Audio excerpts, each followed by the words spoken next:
It's the apocalypse, Pete! Yelled Jacob as an explosion lit the skies. Downtown, which was close to Jacob, suddenly and violently filled with screams and bright explosions. Jacob began to panic even more when he saw people scrambling about, going to and from the location of the explosions. Pete, his loyal old dog, growled at the people passing by. They appeared to be walking corpses, and this became clear to Jacob after another bright explosion lit the area enough for his old eyes to see clear. Jacob turned to his door and yanked Pete's collar. The old hound went tumbling in with Jacob as he slammed the door shut and went about setting the various locks in his house. After securely locking down his house and setting in place the window bars, he got up the nerve to take a peek outside. Out there, the sky flashed with explosions that rocked his house. Suddenly, a face popped right in front of him. Startled, he fell backwards onto his coffee table.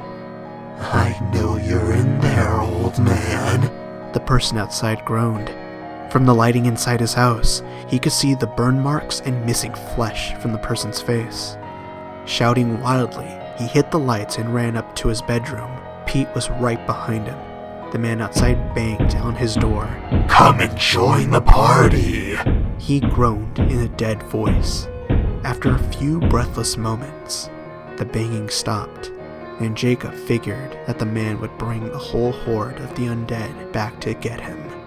He reached into his dresser drawer and moved away his socks, retrieving a pistol. "They've been saying the zombie apocalypse was coming, Pete. I read it on them sites. Now it's true.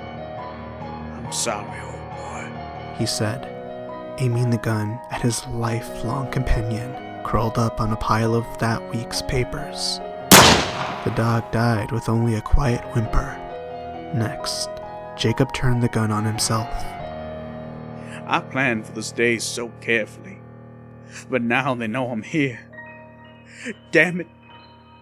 Sally, I'm coming to see you," he said as he pulled the trigger.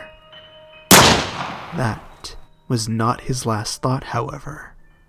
The very last thing that went through his mind in the last few moments while he was still alive and breathing was a headline on one of the newspapers under Pete. "Zombie Costume Party Downtown, Halloween Night."